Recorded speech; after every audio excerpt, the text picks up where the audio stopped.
begitu gendong si anak, anaknya nangis kecil nggak mau berhenti. Apa yang dilakukan si bapak? Dijebleskanlah si anak ini ke tembok. Ketika seorang anak lahir, dia terlahir jahat, maka dia harus diajari bagaimana caranya berbuat baik. Saya punya bapak dua loh begitu. Jadi ini mengejutkan begitu. Jadi kok bisa ya anak kecil itu bisa langsung bercerita bahwa dia punya bapak dua begitu. Nah ini bapak satunya kemana, bapak satunya gimana, itu kan itu kita jadi penasaran gitu. Itu dia mengambil cuti ayah, jadi dia ingin libur beberapa waktu karena istrinya baru saja melahirkan. Terima kasih telah hadir dalam diskusi atau bincang buku Momong karya Mas Arif Saifuddin Yudhistira yang terbaru itu. Seperti halnya di momen kelahiran seorang bayi, kita patut mengapresiasi dan membanggakan dan merayakan tentunya. Dalam konteks ini buku terbaru dari Mas Arif yang berjudul Momong, kita juga turut merayakan, turut membedah dan mengulas, tak lupa juga mengkritik dari buku terbarunya itu. Di sini sudah ditemani oleh Mas Arif Saifuddin Yudhistira selaku penulis buku Momong dan Mbak Setia. Selamat sore, selamat datang Mbak Setia. Beliau penulis yang sangat produktif juga di dunia anak-anak ya Pak. Dan tentunya banyak tulisan-tulisan beliau yang sudah dimuat di berbagai media cetak maupun online itu. Terakhir itu kalau nggak salah nulis buku kitab cerita, esai-esai anak dan pustaka gitu. Juga sekarang punya penerbitan ya Pak di Penerbit kecil Babon ya. Seperti itu. Saya pertama akan kepada Mas Arif ya, selaku penulis buku Momong ini. Yang pertama, kira-kira dimulai bergelut di dunia pendidikan dan khususnya concern di memperhatikan anak mulai kapan Mas? Itu dulu Mas, sebelum nanti ke buku itu. Baik, saya mulai mengajar itu setelah lulus kuliah. Jadi 2013 itu sudah lulus kuliah, langsung terjun mengajar di SD, di MI tepatnya di MIMPK Kartasura. Di sana mengajar selama kurang lebih 5 tahun begitu. Setelah 5 tahun mengajar di sana, ya dari sana tahu bagaimana anak-anak sekarang itu mengalami masa kanak-kanak mereka, yang mungkin mereka tidak lagi menemui halaman yang luas, terus di perumahan-perumahan, kemudian orang tua yang sibuk bekerja, bapak ibunya sibuk bekerja, kemudian ada yang juga broken home begitu. Dan ini menarik saya untuk terus mengkaji lah atau mempelajari bagaimana sebenarnya pola hubungan anak orang tua ini dari sekolah, kemudian pulang sekolah, kemudian relasionalnya mereka di rumah gitu, kemudian cerita-cerita mereka dan lain sebagainya. Ada banyak cerita yang saya temui di sekolah itu yang membuat saya tergelitik untuk menuliskan sesuatu yang sebenarnya penting untuk dikabarkan ke masyarakat begitu. Nah, salah satu contoh misalkan ada satu anak murid saya itu tiba-tiba gerandol di punggung saya, kemudian bilang, saya punya bapak dua loh begitu. Jadi ini mengejutkan begitu. Jadi kok bisa ya anak sekecil itu bisa langsung bercerita bahwa dia punya bapak dua begitu. Nah ini bapak satunya kemana, bapak satunya gimana, itu kan itu kita jadi penasaran gitu. Satu contohnya begitu. Ada yang anak yang sedih banget sekali karena dan dia harus pindah sekolah gara-gara orang tuanya di kelas 2 itu sudah cerai begitu. Dan itu ketika melihat tangis mereka itu tidak bisa tidak harus ini kenapa begitu. Jadi seperti itu. Ada rasa penasaran, kepo orang tuanya kok bisa cerai seperti apa dan sebagainya. Ada juga yang anak-anak yang hanya karena satu gambar gambar kesayangan begitu ya. Jadi dia menggambar kesayangan bagus sekali begitu, dicoret-coret oleh temennya, itu nangis kejeng gitu. Seluruh kelas itu heboh sampai satu sekolahan begitu. Anak itu namanya Faza, Pak, saya ingat betul. Nah itu satu kelas itu ngerubung si Faza itu, suruh menang gitu, tapi nggak bisa. Anak ini terus malah semakin agresif, meja ditendangi, kursi dilempar dan lain sebagainya. Guru itu tidak ada yang berani. Waktu itu saya peluk banget, kenapa Faza? Cerita dulu, jangan nangis dulu. Faza itu cerita, saya takut mama marah tahu hal ini gitu. Nah yang kedua, temannya bikin ulang lagi, fotonya Faza itu dicoret-coret mukanya tapi nggak kelihatan begitu. Itu heboh sekali. Nah sampai saya harus telepon orang tuanya begitu, menjelaskan ke Faza bahwa orang tuanya tidak marah. Dan benar saat itu juga ditelepon orang tuanya, anak bilang mama ini foto saya dicoret-coret si ini loh. Padahal si terdakwa ini sudah luar biasa takut, keder, nangis juga itu. Anak kecil kan ya. Terus akhirnya si anak diberi penjelasan orang tua, nggak usah, nggak apa-apa Faza, kamu masih punya foto banyak begitu. Selesai, orang tuanya nggak marah, si Faza akhirnya meredam emosinya begitu, dan berangsur-angsur kembali seperti semula. Yaitu betapa dunia anak itu dunia yang penuh dengan berbagai macam sesuatu yang menyentak kita begitu, mengejutkan kita. Nah kalau kita sebagai orang dewasa itu kadang-kadang menganggap hal itu seperti biasa macam-macam, tapi ada banyak yang bisa kita pungut begitu. Nah itu satu pelajaran di sekolah. Nah ada lagi satu pelajaran yang di rumah itu. Ini sebenarnya tulisan-tulisan ini lahir dari peristiwa di sekeliling saya begitu. Dan perkara itu kemudian bersentuhan dengan pembaca, terus pengalaman pembaca itu jadi sesuatu yang lain mungkin begitu. Nah satu contoh begini, ada satu ibu-ibu yang sudah cukup berumur, kurang lebih ya sekitar 40-45an begitu ya. Sudah terlalu tua lah begitu, tapi masih punya anak kecil, masih punya bayi begitu. Nah waktu itu saya ngantar istri saya ke posyandu begitu ya. Jadi ke posyandu di desa itu kan periksa gitu. Jadi periksa rutin begitu. Ada sesuatu yang menarik. Jadi si orang tua ini, ibu ini bawa bayinya itu kayak mayit, jadi kucing kayak mayit, kayak pucat pasi begitu.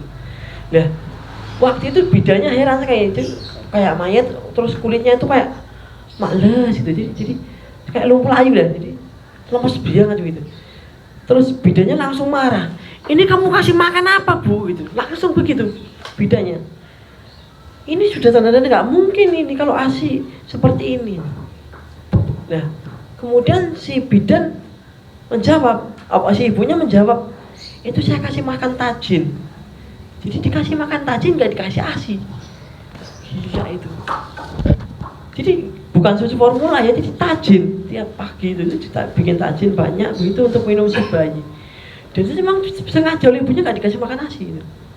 Wah itu, padahal usia bayi itu sudah 6 bulan lebih begitu. Jadi dari 6 bulan ke atas itu dia tidak pernah minum ASI. Kok ada orang tua yang seperti ini begitu?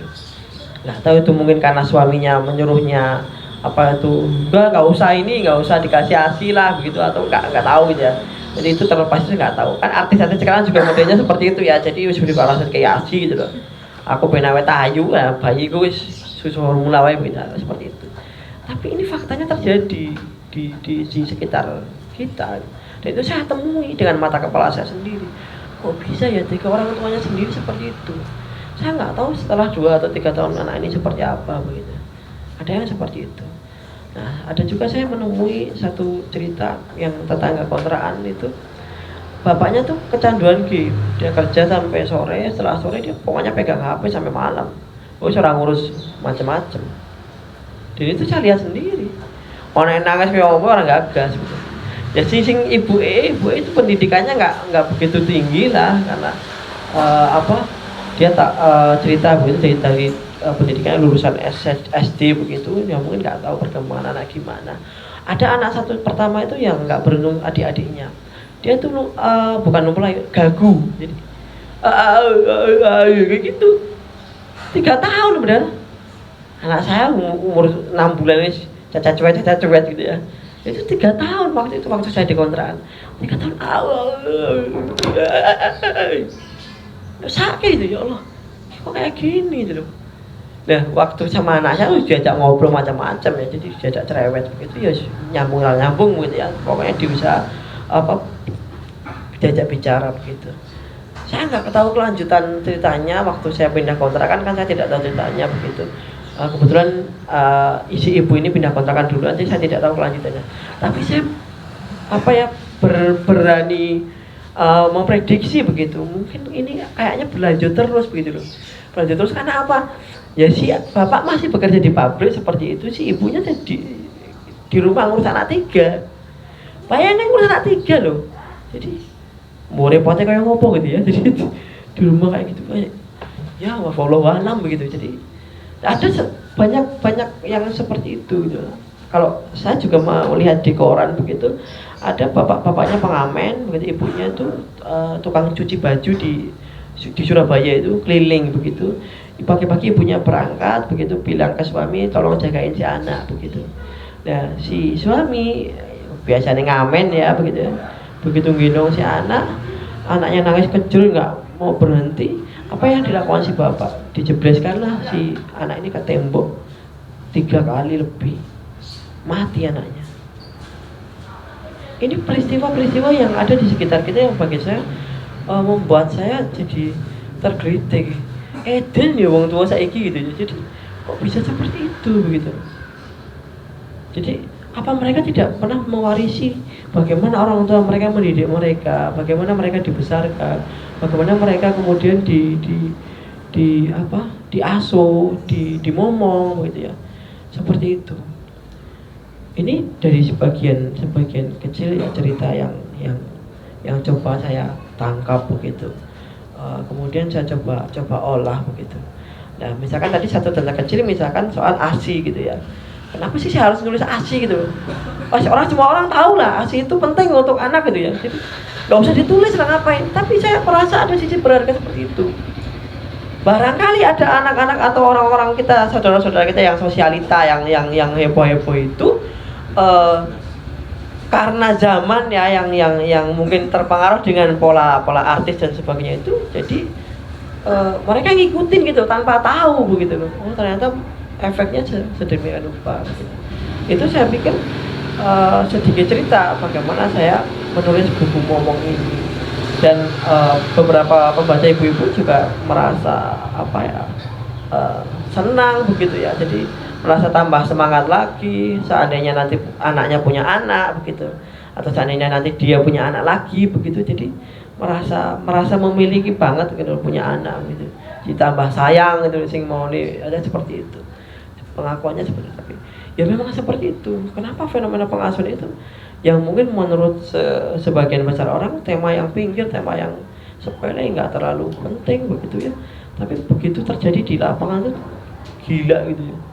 Kok isu ya kayak gitu? Saya kira itu gitu. Ya.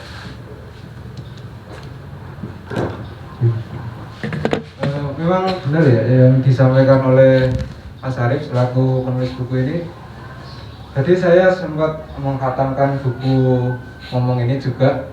Jadi saya merekam tulisan-tulisan di dalam buku ngomong itu, semacam diajak penulis untuk bagaimana melalui tahap-tahap perkembangan anak, belajar memahami perkembangan anak seperti itu. Apalagi di era saat ini, di dunia modern, tentunya istilah-istilah kayak parenting dan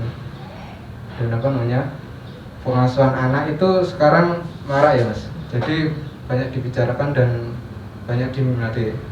Tapi di faktanya di sekeliling masih banyak orang-orang yang belum sadar terkait dengan entah itu perkembangan anak dan pendidikan anak itu sendiri.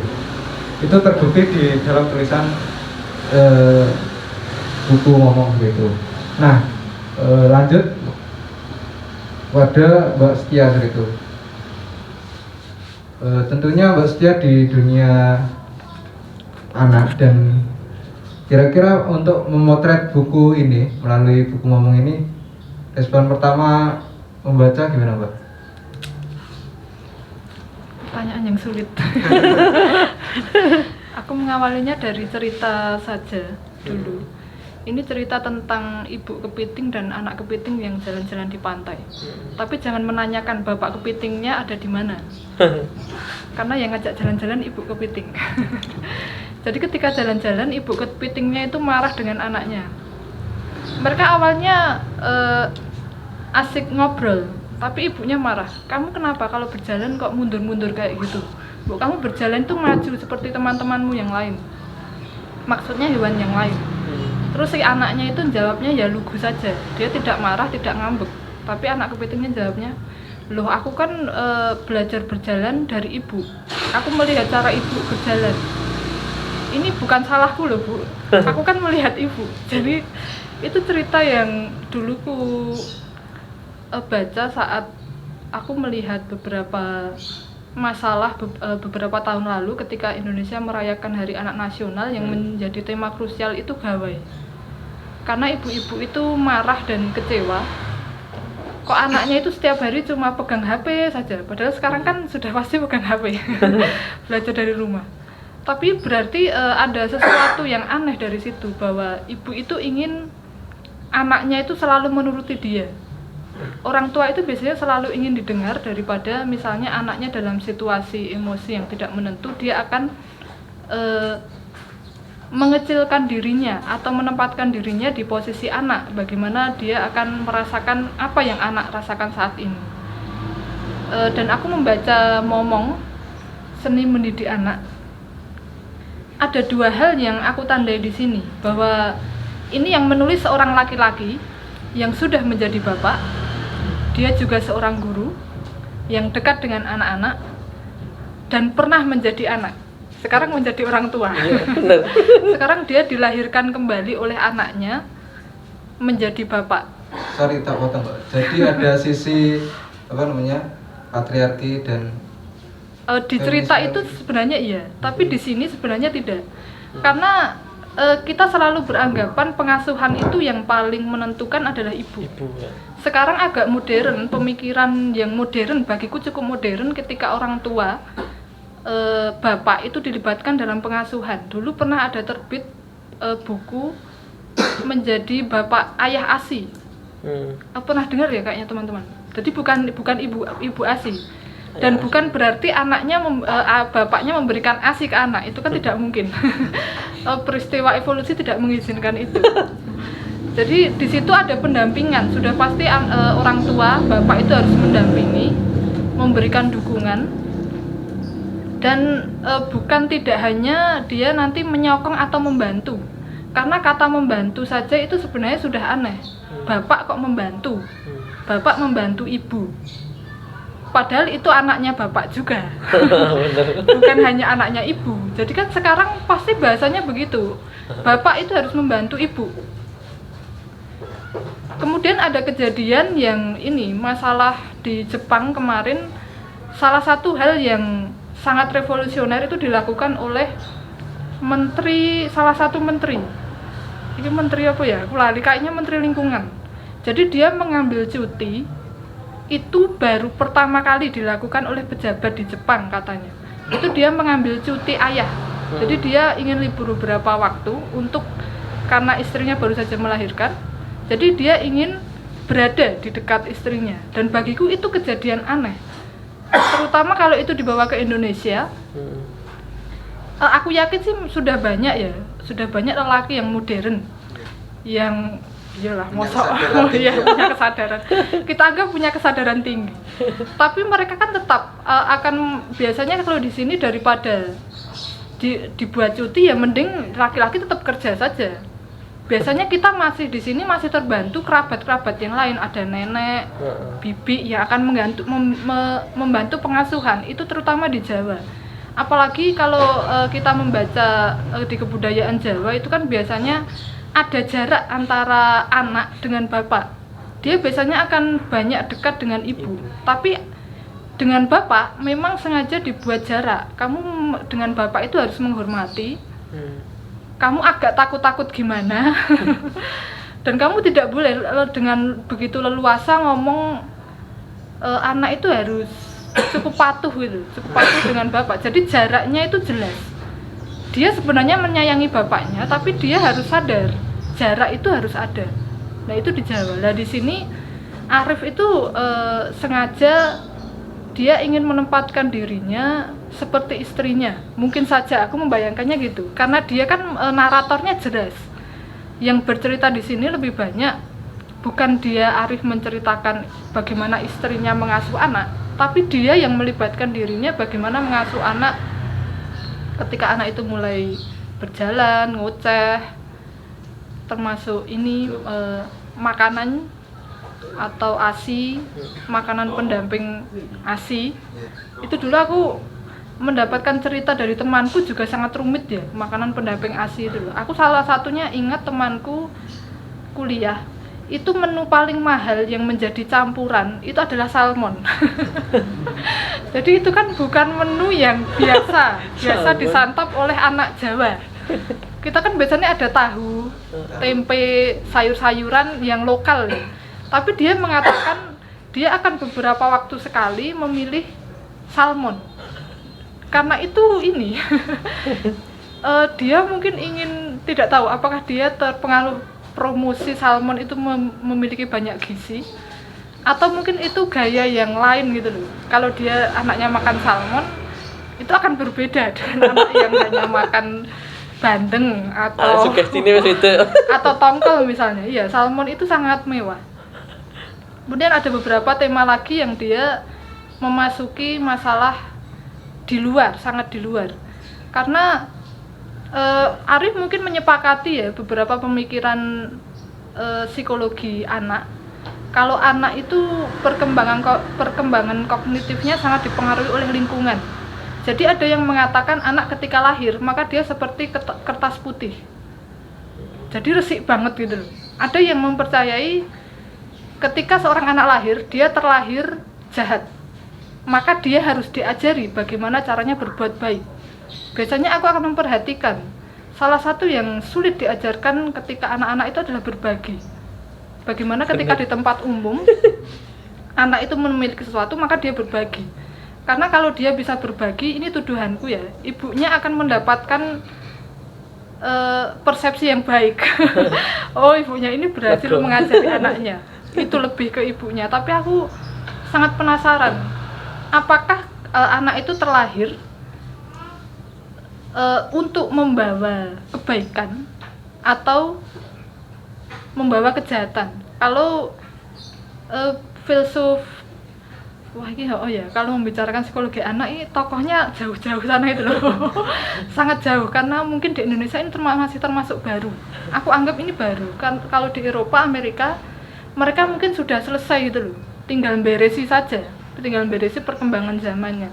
Ada yang mengatakan juga kalau anak itu membawa dua paket yang baik dan paket yang buruk.